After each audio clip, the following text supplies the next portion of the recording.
ఎటువంటి పురుగు మందులు లేకుండా పండించే కూరగాయలు కావాలంటే ఇక్కడికి రావాలి.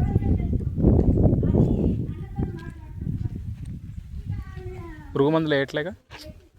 తెలియదు, ఈ వైట్ వైట్ ఏదో కనబడుతుంది కానీ అదే తెలియదు.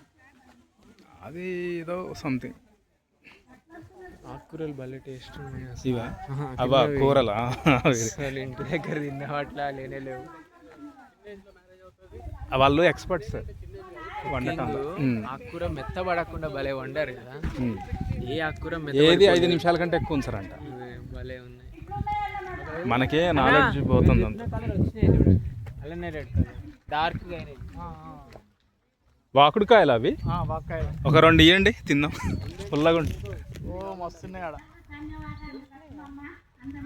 హైదరాబాద్ పూర్వ ప్రజలకు మీకు పురుగు మందు లేకుండా పండించే వాళ్ళు ఎంతోమంది ఉన్నారు. చూడండి ఇక్కడ ఎంత పండిస్తున్నారు. తెలుసుకుంటే ఉంటాయి.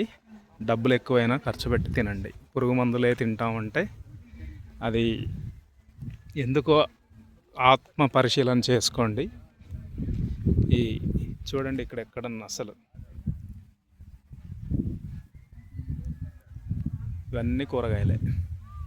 ఎటువంటి ఇప్పుడు పురుగు మందులు వేసేవాళ్ళు మీకు ఇట్లా సీతాకోచిలుకల్ని గొంగళ పురుగుల్ని బంధించేవి ఇవి ఉండవు. ఇది ఉందంటే